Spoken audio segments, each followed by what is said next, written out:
Okay, so now let's start with the first way of measuring the correlation coefficient. तो scatter diagram है. Scatter diagram x और Y axis पे आपने पढ़ा होगा मेथड ऑफ डेटा प्रेजेंटेशन में. तो इसमें क्या होता है कि we can describe the correlation as positive, okay, और negative. So as you can see here कि यहाँ पे एक एक्स एक्सिस है और वाई एक्सिस है, ठीक है. और if you see that from left to right, अगर आपकी ज़्यादातर जो वैल्यूज़ हैं एक्स और वाई की, वो इस तरह का एक पॉइंट बनाती है अपवर्ड डायरेक्शन में, लेफ्ट से लेकर राइट तक, तो उसे हम पॉजिटिव कोरिलेशन बोलते हैं. ओके, एक इस तरह का ना रेफरेंस लाइन हम बनाते हैं, क्योंकि वो एक अलग चैप्टर है जिसमें आपने स्कैटर डायग्राम पढ़ा होगा. तो स्कैटर डायग्राम में पहले एक बार स्कैटर डायग्राम थोड़ा सा बताऊँ मैं आपको क्या होता है. लेट्स से मैं एक हाइपोथेटिकल डेटा बनाता हूँ. यहाँ पे हाइट है, हाइट ऑफ फादर है, और एक है हाइट ऑफ सन है. ठीक है जी, ये करके देखते हैं. तो फादर की हाइट है लेट्स से इन सेंटीमीटर 150, तो उसके बच्चे की जो हाइट है वो है 156. और यहाँ पे हाइट है 155, यहाँ पे है 160, यहाँ पे है 160, तो यहाँ पे आ रही है 162, यहाँ पे 165 आ रही है, तो यहाँ पे आ रही है 170. ओके, तो इस तरीके का एक, तो हमें देखना है कि is there any relation between the height of father and height of son. तो अब क्या करेंगे, अब स्कैटर डायग्राम बनाएंगे. स्कैटर डायग्राम में आपने ऐसे दो वैल्यू लेनी है. ओके, ये वाई एक्सिस कर लेते हैं, इसको एक्स एक्सिस कर लेते हैं. तो यहाँ पे हम लोग हाइट ऑफ फादर कर लेंगे, यहाँ पे हम लोग हाइट ऑफ सन कर लेंगे. तो स्टार्ट मिनिमम लोवेस्ट वैल्यू 150, 150 से स्टार्ट करते हैं. 150 और 155, 160, 165 एंड 170, हमारा हाइस्ट वैल्यू इतना ही है. और इधर भी इसे करेंगे हम लोग स्टार्ट. लेट्स से 150 यहाँ करते हैं, 155 एंड 160, 165 एंड 170. अब फर्स्ट वैल्यू लेते हैं यहाँ पे, हाइट ऑफ फादर. फादर की फर्स्ट वैल्यू 150 है, और बच्चे को और सन की जो फर्स्ट वैल्यू 156 है. तो ये कहाँ जाएगा, यहाँ पे आएगा ये. तो यहाँ पे जहाँ पे दोनों क्रॉस कर रही है, this is height of son, this is height of father. तो यहाँ पे हम लोग डॉट कर देंगे. ओके जी. सेकंड में हाइट ऑफ फादर है 155 और सन की है 160.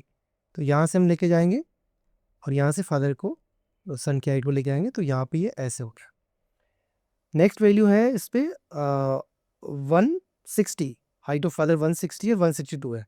तो 160 पे हम लोग ऐसे लेके जाएंगे, एंड यहाँ पे आपको अप्रोक्सीमेटली यहाँ पे कोई आपको 162 मिलेगा.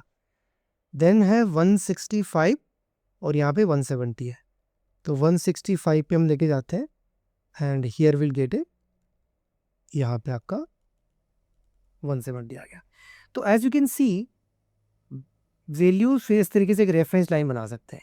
When you see most of the values are in upward direction, in a right direction, तो इसे बोलते हैं positive correlation. Okay, positive correlation. और आप देख भी पा रहे हैं, अगर हाइट 150 है तो 156 होगी. जैसे हाइट बढ़ रही है ना, वैसे वैसे सन की हाइट भी बढ़ती जा रही है. So when both the variables are moving in the same direction, तो उसको हम क्या बोलते हैं, पॉजिटिव कोरिलेशन. तो इस तरीके से आप स्कैटर डायग्राम बना के बता सकते हो. That's about the positive one. So ये जो एग्जांपल लिया मैंने इसका है. अब इसमें क्या तीन तरीके से हो सकते हैं. एक तो होता है एक तो होता है पॉजिटिव कोरिलेशन, एक होता है स्ट्रॉन्ग पॉजिटिव, एक होता है परफेक्ट पॉजिटिव.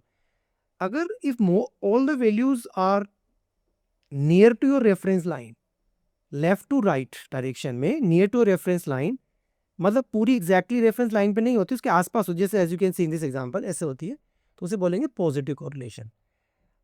अगर वो और ज्यादा पास में हो आपकी रेफरेंस लाइन के बिल्कुल near to, not exactly on the same but बिल्कुल नियर में हो, उसे बोलेंगे strong correlation, strong positive correlation. और अगर एग्जैक्टली वो रेफरेंस लाइन के ऊपर ही हो, कोई ऊपर नीचे नहीं जा रहा है एज इन दिस एग्जांपल, तो उसे बोलेंगे परफेक्ट पॉजिटिव कोरिलेशन. ठीक है. अब पॉजिटिव कोरिलेशन का रेंज क्या होता है, मैंने बताया था 0 से लेके 1 तक हो सकता है. तो लाइक इफ आई से इन दिस केस में अंदाजा लगाऊं तो यहाँ पे होगा 0.4 का कोरिलेशन होगा, यहाँ पे 0.6 का हो सकता है, यहाँ पे 0.9 का भी हो सकता है और 1 का भी हो सकता है. सो जैसे जैसे आपका परफेक्शन बढ़ता जाएगा, आपका correlation will go towards near 1. Maximum correlation could be 1. ठीक है. So that is about the positive correlation with scatter diagram. Same way if you take this example for negative correlation. अब इसमें क्या हो रहा है, as you can see negative left से right की तरफ नीचे डाउनवर्ड फ्लो फॉल है. Okay, as you can see here, same way, if it is somewhere giving you a pattern from left to right downward, okay, then we call it a negative correlation. Then if it is almost near to reference line, then it is a strong negative. Or if it is exactly on the reference line, then we call it a perfect negative. जैसे कि अगर हम example ले लें यहाँ पे, let me take an example. हम बात करें स्ट्रेस लेवल एंड कॉपी. 5 लोगों का डेटा लेते हैं. स्ट्रेस, किसी का कोई स्ट्रेस मीन स्कोर लिया हमने और किसी का स्कोर आ रहा है let's say 20, 25, 26. This all are hypothetical data. 27 और ऐसे 30. और इनका कोपिंग की अगर हम बात करें तो higher score means higher stress. तो इसका so when you say somebody is having a low stress, इसका कोपिंग हो जाएगा. लेट्स से मैं बोलता हूँ इसका स्कोर आ रहा है 40. ठीक है. इसका स्कोर है 35.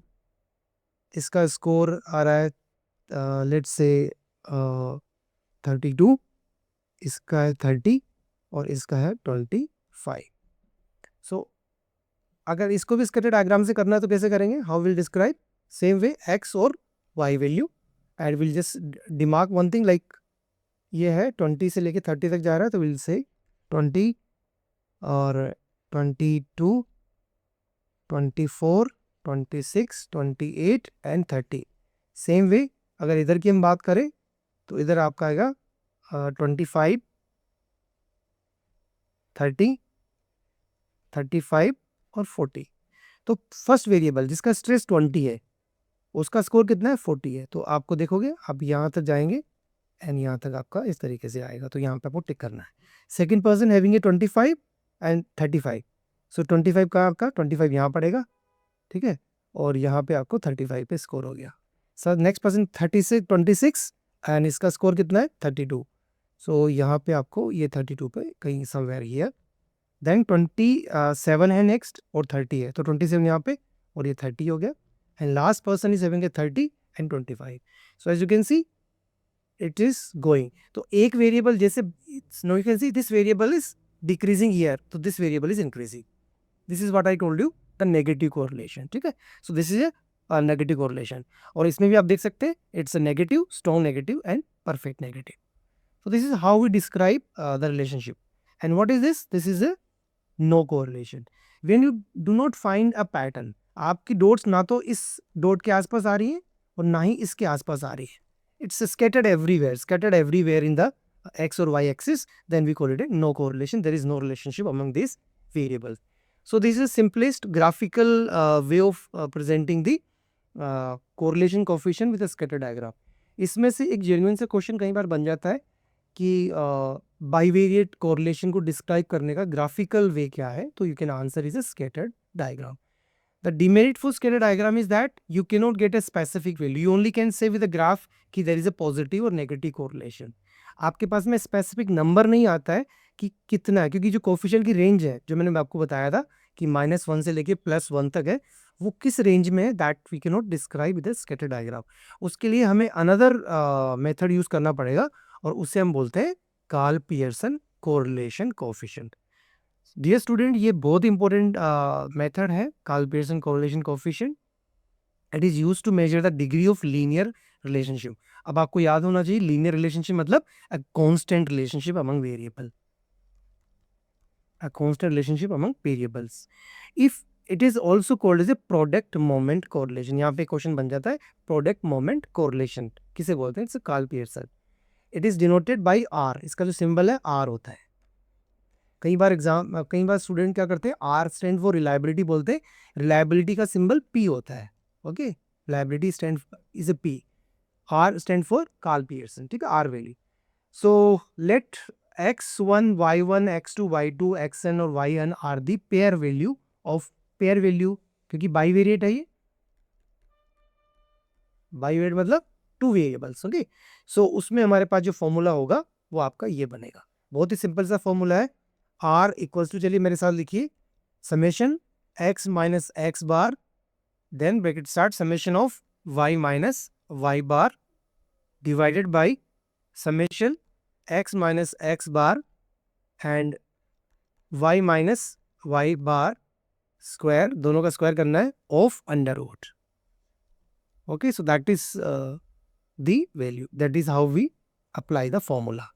It is also called as a proper polynomial denoted by r, मैंने आपको पहले ही बता दिया है। चलिए टॉप टी पे यहाँ पे आपके लिए क्या assumptions फॉलो करने, बिकॉज कार्ल पियर्सन अप्लाई करते हैं, you should follow certain assumptions. So what are these assumptions? First one, variable must be continuous in nature. मतलब आपका जो वेरिएबल है वो क्वांटिटी में होना चाहिए। That is the first point. You cannot apply Karl Pearson correlation for categorical data. उसके लिए आपके पास में कुछ और कोरिलेशन कोफिशिएंट फॉर्मूलाज हैं, जैसे कि स्पीयरमैन हो गया या कुछ और हो गया। पहला point. Second, each observation should have a pair value. हर एक ऑब्जर्वेशन की पेयर वैल्यू होनी चाहिए। जैसे मैंने आपको भी एग्जांपल दिया यहाँ पे, as you can see, stress की और कोपिंग की पेयर वैल्यू है, ऑल पेयर्स आर देयर, ठीक है। स्ट्रेस 5 लोगों का है, कोपिंग 10 लोगों का, ऐसे नहीं चलेगा, ठीक है। There should be a pair values for that. Okay, each observation should have a pair values. Then data must be homogeneous in nature, मतलब नॉर्मल डिस्ट्रीब्यूशन होना चाहिए। अगर डेटा होमोजीनस है तो if you remember in my earlier lecture I have told you how to check the homogeneity of data. Just simply आप क्या बोलते हैं उसको, एक कर्व बना सकते हैं, नॉर्मल कर्व, और उससे आप मीन मीडियन मोड को की वैल्यू को कंपेयर कर सकते हैं। इफ अगर वो बेल शेप्ड कर्व बनती है और मीन मीडियन मोड तीनों ऑलमोस्ट अप्रॉक्सीमेट इक्वल आपको नंबर देते हैं, वैल्यूज देते हैं, then we call it the data is homogeneous. चलिए एग्जांपल से समझते हैं Karl Pearson correlation. Following data gives the height of father and son in inches. Okay, find the Karl Pearson correlation coefficient between the height of father and son. यहाँ पे तो example बहुत ही simple से दिया हुआ है, आपको सीधा ही बोल दिया कि कार्ल पियर्सन अप्लाई करो। एग्जाम में कई बार ऐसा नहीं होता है, दे मे give you the data like height of father and height of son, and they can ask you to apply appropriate Karl Pearson correlation coefficient. वहां पे आपको नहीं पता चलेगा कि कार्ल पियर्सन लगा, लेकिन आपको अजम्पशन पता होने चाहिए। क्या अजम्पशन है? Continuous in nature. अगर डेटा कॉन्टिन्यूस है, as you can see, height of father and son is continuous in data, quantity में है ना, तो जब क्वांटिटी में है तो हम लोग क्या लगाएंगे, और बाईवेरिएट है, दो ही वेरिएबल है, दोनों पेयर में है, ठीक है, तो हम अप्लाई करेंगे कार्ल पियर्सन कोरिलेशन। तो आपको समझना पड़ेगा। ओके, अब आपका फॉर्मूला क्या बोल रहा है, ये भी बड़ी इंपॉर्टेंट सी बात है। फॉर्मूला के साथ ही में एक जस्ट एक बार मैं यहाँ पे ना जस्ट 1 सेकेंड इस फॉर्मूला को थोड़ा डिकोड करते हैं हम लोग। मैं फॉर्मूला यहाँ लेता हूँ, r equals to summation x minus x bar and Y minus Y bar. Bar का मतलब होता है मीन, ठीक है, divided by summation of x minus x bar square and Y minus Y bar square of under root. तो इसमें कितने columns बनेंगे वो सीख लेते हैं पहले, क्योंकि बड़ी प्रॉब्लम आती है। एक्स का पहला कॉलम बनेगा जो कि ऑलरेडी आपके पास होगा, एक्स मतलब जैसे कि हाइट ऑफ फादर हो गया। एक होगा वाई कॉलम, उसको वाई बोलेंगे, that is a height of son हो गया। उसके बाद में आपका फॉर्मूला क्या बोल रहा है, ये बोल रहा है एक्स माइनस एक्स बार करना है, दैट इज ए 1 कॉलम। फिर वाई माइनस वाई बार करना है, दैट इज अनदर कॉलम, क्योंकि ये एक्स माइनस एक्स बार बताएगा, ये वाई माइनस वाई बार बताएगा, ठीक है। अब यहाँ पे स्टूडेंट एक गलती कॉमन कर देते हैं, वो देखते हैं कि एक्स माइनस एक्स बार हो गया, वाई माइनस वाई बार हो गया, अब नीचे आते हैं। नो, पूरा फॉर्मूला क्या बोलता है अपर वन, फिर हमें एक और कॉलम ऐड करना पड़ेगा, x minus x bar and Y minus Y bar, तब जाके आपका ये अपर वाला जो पार्ट है इस फॉर्मूला का कंप्लीट होता है। सो एक्स वैल्यू और Y value will be given as bivariate. आपको एक्स माइनस एक्स बार करना है, वाई माइनस वाई बार करना है, फिर एक्स माइनस एक्स बार और वाई माइनस वाई बार करना है। उसके बाद आते हैं बॉटम का फॉर्मूला क्या बोलता है, फिर ये बोलता है X minus x bar square करने और फिर वाई माइनस वाई बार को स्क्वायर करने। So total how many columns are required for Karl Pearson correlation? 1 2 3 4 5 6 और 7। इसमें से ये 2 कॉलम जो पहले वाले कॉलम से पहले से आपके पास में 2 वेरिएबल्स आएंगे, मतलब आपको 5 कॉलम बनाने हैं। तो जब भी आप एग्जाम में कार्ल पियर्सन अप्लाई करें तो मेक श्योर कि आपके पास ये 5 कॉलम हो। और ये वाला कॉलम जो है थर्ड नंबर वाला है, इसको मिस ना करें, that's a very very important. चलिए अब एग्जाम्पल से समझते हैं। Following data give the height and father and son. तो क्या करेंगे, सबसे पहले पहला हिंट क्या है, calculate the mean. X bar calculate करेंगे, तो एक्स बार कैसे कैलकुलेट करेंगे, already you know that raw data है, तो इनको सम करके मीन कैलकुलेट किया और मीन हमारा आ गया 67.5, that is x bar. X bar हमारा हो गया 67.5। और वाई बार कैलकुलेट करेंगे, इसको वाई को टोटल करके divided by number of observation, तो हमारा वाई बार कैलकुलेट करेंगे तो द वाई बार हमारा आ गया 67.6। ठीक है जी, तो ये होगी, we will arrange the data into the in this table, height of father, height of son. उसके बाद एक्स माइनस एक्स बार करेंगे, तो एक्स माइनस एक्स बार मतलब लाइक हमारी जो वैल्यूज आ गई है 65 माइनस 67.5, 67.5, 67.5, ऐसे सबका कैलकुलेशन करेंगे और वो वैल्यू आपको यहाँ पे आ जाएगी। एज यू कैन सी 65 में से 67.5 गया तो माइनस 2.5 रह गया, 66 में 67.5 गया तो ये माइनस 1.5 रहेगा। This is how we get a x minus x bar. Same way y minus Y bar कैसे करेंगे, 67 माइनस 67.6 माइनस 67.6, तो आपको ये वाली वैल्यूज, वाई वाली वैल्यूज मिल गई। तो एक्स माइनस एक्स बार हो गया, वाई माइनस वाई बार हो गया। अगला कॉलम क्या है हमारा, x minus x bar and Y minus Y bar को मल्टीप्लाई करना है, means you have to multiply 2.5 with 0.6, ये सारों का आपने मल्टीप्लाई करना है। तो आपके पास में ये वैल्यू आ गई सारी, दिस वैल्यूज, और इनका समेशन आपने करना है। इसमें से प्लस की वैल्यूज को आपने अलग रखना है, like as you can see 1.50 plus 1.80 plus 3.6 plus 4.9, इनको अलग से सम करके then it should be subtraction. Minus value कितनी है, 0.6 एक है और माइनस 0.2 है, तो टोटल वैल्यू आपकी 11 आनी चाहिए यहाँ पे। ठीक है, सो जो आपका समेशन है X minus x bar and Y minus Y bar equals to 11 आ गया, that is a half of the calculation is done now.